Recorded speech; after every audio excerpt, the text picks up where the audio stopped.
Gujarati news channel को like करें, share करें और सब्सक्राइब करें।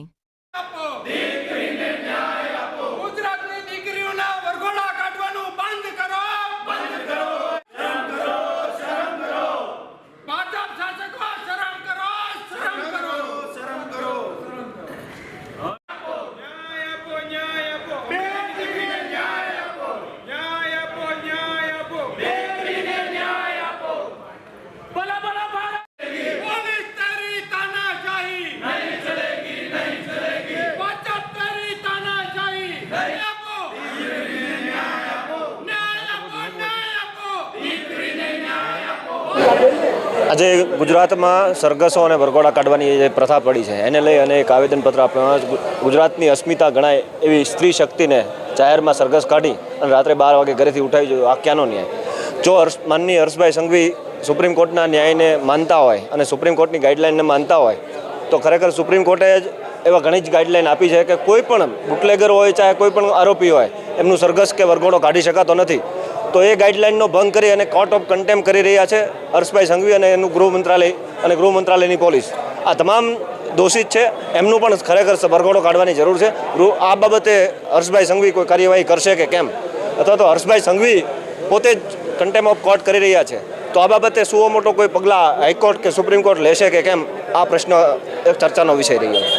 જે આજરોજ કલેક્ટર કચેરી ખાતે સર્વ સમાજ ગુજરાત દ્વારા આવેદનપત્ર આપીને કલેક્ટરશ્રીને રજૂઆત કરવામાં આવી રહી છે કે જે પ્રમાણે અમરેલીની અંદર એક દીકરીનું અપમાન કરવામાં આવી રહ્યું છે, એની અસ્મિતા ઉપર જે પ્રમાણે એક લાંછન લગાવવામાં આવી રહ્યું છે સરકાર દ્વારા, એમાં જે પણ લોકો સામેલ હોય, કારણ કે રાત્રે 12 વાગે દીકરીને ઘરેથી ઉપાડી અને જે કાયદાની વિરુદ્ધમાં જે કૃત્ય કર્યું છે અને જે દીકરીને અપમાનિત કરવામાં આવી છે એ તમામ લોકોની સામે કાયદેસર કાર્યવાહી કરવી જોઈએ, તપાસ કરવી જોઈએ અને જે પણ લોકો આમાં સામેલ હોય એ તમામનું સરઘસ કાઢવામાં આવે.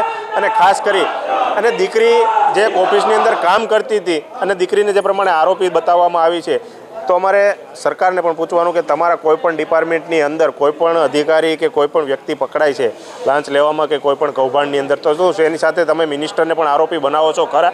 એટલે આ સવાલનો પણ જવાબ આપવામાં આવે. અને ખાસ કરીને હર્ષભાઈ સંઘવીને જણાવવાનું કે તમે આજ દિન સુધી એક પણ બુટલેગરનું કે એક પણ તોડબાજનું તમે સરઘસ નથી કાઢ્યું, તમારા વિસ્તારની અંદર જ કેટલા બુટલેગરો છે. એટલે આ દીકરીનું જે પ્રમાણે સરઘસ કાઢવામાં આવ્યું તે પ્રમાણે બુટલેગરોનું પણ સરઘસ કાઢવામાં આવે.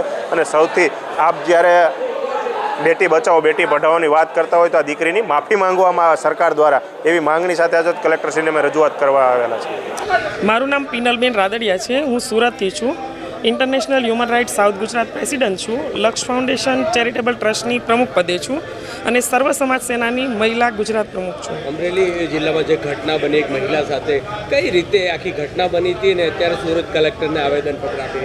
હા, તમને વિગતવાર કહું ને તો જે દીકરી છે ને એનો કોઈ દોષ જ નથી.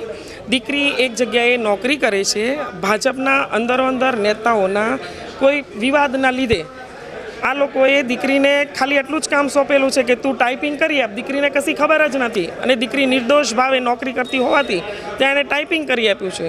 અને એ ટાઈપિંગના લેટરના આધારે અંદરો-અંદર અદાવતના લીધે ભાજપના મોટા અગ્રણીઓએ પોતાના જેક લગાડીને દીકરીને રાત્રે ઘરેથી ઉચકી લીધી છે. 22 વર્ષની દીકરીનો શું વાંક છે કે તેને રાત્રે ઉચકવી પડી વગર વાંકે? અને એટલું તો બાકી રહે છે પણ સવારે એનો પાછો સરઘસ કાઢી છે આખા અમરેલી જિલ્લાની અંદર. તો શું આ યોગ્ય છે? આપણા સમાજની દીકરીઓ આપણા ભાજપ સરકારની અંદર દરેક દીકરીઓ શું સુરક્ષિત છે કરી? મારો પ્રશ્ન છે લોકોને. એક મહિલા તરીકે દાખલા તરીકે પશ્ચિમ બંગાળમાં ઘટના બને ત્યારે ગુજરાતમાં મહિલાઓ રસ્તા ઉપર આવે છે. આ દીકરીની સાથે આ રીતની ઘટના કઈ રીતે જોઈ રહ્યા છો મહિલા તરીકે? નથી જોઈ શકતી. મારે આના માટે ન્યાય માટે લડવા માટે જ હું આજે કલેક્ટર કચેરી આવી છું. પણ બીજી મહિલાઓ કેમ બહાર નથી આવતી ખુલીને? મહિલાઓ બધી સોશિયલ મીડિયામાં બધી મહિલાઓ બહાર છે પણ જ્યારે લડવાનું થાય છે તો હું દરેક મહિલાઓને એક વસ્તુ કહું છું કે તમે બહાર નીકળો. એક દીકરી કાલે એ દીકરીનો પ્રશ્ન છે, કાલે આપણે અહીંયા પણ બની શકે છે. ગમે તે વિસ્તારની અંદર જો મહિલાઓ દબાઈ જશે તો આ ક્યારેય આ વસ્તુ બંધ નહીં થાય.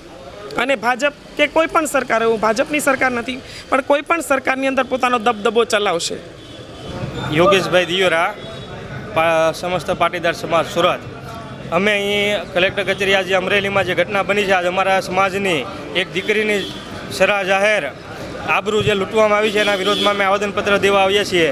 અમરેલીની માલિપા એક સામાન્ય 8000માં નોકરી કરતી યુવતીને રાતે 12 વાગે અરેસ્ટ કરવામાં આવે છે કોઈ મહિલા પોલીસ વગર, અને તેમને મહિલા પોલીસ સ્ટેશનમાં આખો દિવસ રાખવામાં આવે છે અને હાલમાં એમના જામીન નથી થયા અને જેનો કોઈ વાક ગુનો નથી, ફક્ત નોકરી કરે છે અને તેમને એનામાં શેઠના કહેવાથી કે જે ભાજપના જ નેતાઓ છે તેમના કહેવાથી એમને લેટર્સ આપેલો, તેમને આરોપી બનાવીને તેમનો સરા જાહેર વરઘોડો કાઢવામાં આવે છે અને સમાજની દીકરીની આબરૂના લીરા ઉડાડવામાં આવે, છતાં પણ આ સમાજના આગેવાનો મૌન છે. એટલે ખાસ આજ અમે તમામ સંસ્થાઓ એક સાથે કલેક્ટર કચેરીએ સમાજની દીકરી માટે એક આવેદનપત્ર દેવા આવ્યા છીએ અને ખાસ હવે આગળ જતાં કહેવા માગીએ છીએ, જો અમારી આ દીકરીને ન્યાય નહીં મળે, જે કાંઈ અધિકારી આમાં દોષિત છે તેમને સસ્પેન્ડ કરવામાં આવે અને તેમની પાછળ રહેલા લોકો ઉપર પોલીસ ફરિયાદ કરવામાં આવે એવી અમારી માંગણી છે. જો એની વિરુદ્ધમાં કાર્યવાહી નહીં કરે તો આગળ જતાં અમે આનાથી પણ વિશેષ આંદોલન કરવાના છીએ અને ટૂંક જ સમયમાં અહીંયા સુરતની માલપા, મિની બજારની માલપા બહુ મોટું આંદોલન કરવા જઈ રહ્યા છે જો 3 દિવસમાં ન્યાય નહીં મળે તો. મારું નામ અજય દુધાત છે. શું કહેશો, જે રીતે અમરેલીમાં ઘટના બની એક દીકરી સાથે, ઘટનાને કઈ રીતે જોઈ રહ્યા છો અને આજે આવેદન દેવા આવ્યા? ખરેખર ભાજપ સરકારના જે કોઈ વ્યક્તિઓ છે અને સંગઠનના અધિકારીઓ છે એમના અંદરોઅંદરના ઝઘડાને લઈ અને એક ઓફિસમાં નોકરી કરતી નિર્દોષ દીકરીનો જેવી રીતે ભોગ લેવામાં આવી રહ્યો છે, કાયદાને વિરુદ્ધ જઈ રાતે એમની ધરપકડ કરી અને દિવસે એનું સરઘસ કાઢવામાં આવ્યું છે. જે અમરેલીના દંડક છે, ગુજરાતના વિધાનસભાના દંડક છે, એ કૌશિકભાઈ વેકરિયાને અમે એક મેસેજ પહોંચાડવા માંગીએ છીએ કે કૌશિકભાઈ વેકરિયા, ખરેખર તમારામાં હિંમત હોય, તમારે જો મર્દાનગી બતાવવી હોય તો તમે ભૂમાફિયાઓનું સરઘસ કાઢો. અમરેલીમાં કેટલા બુટલેગરો છે એમનું સરઘસ કાઢો. અમરેલીમાં કેટલા ખનીજ ચોરો છે એનું સરઘસ કાઢો. અમરેલીમાં કેટલા લૂંટેરાઓ છે અને તમારી પાર્ટીમાં કેટલા ભ્રષ્ટાચારીઓ છે, કદાચ તમે પણ હોઈ શકો તો આનું સરઘસ કાઢીને બતાવો. એક સમાજની નિર્દોષ દીકરીનું સરઘસ કાઢી અને તમે શું સાબિત કરવા માગો છો? તમને કદાચ ખબર નહીં હોય કે આ આખો સમાજ નહીં, આખો દેશ દીકરીની સાથે છે. આજે અમે 5 અલગ અલગ સંગઠનો દ્વારા 108 ટીમ, ભગવા આર્મી સંગઠન, સર્વ સમાજ સેના, ઇન્ટરનેશનલ હ્યુમન રાઇટ્સ, અમે આ તમામ સંગઠનો એકઠા થઈ અને આ દીકરીને ન્યાય અપાવવા માટે અમે કલેક્ટર કચેરીએ કલેક્ટરશ્રીને રજૂઆત કરવા આવ્યા છીએ કે આવનારા સમયમાં જો આ દીકરીને ન્યાય નહીં મળે અને દોષિતોને કડકમાં કડક સજા કરાવવામાં નહીં આવે તો ગાંધી ચિંધ્યા માર્ગેથી લઈ અને ભગતસિંહના માર્ગે સુધી જવાની પણ અમારી પૂરેપૂરી તૈયારી છે.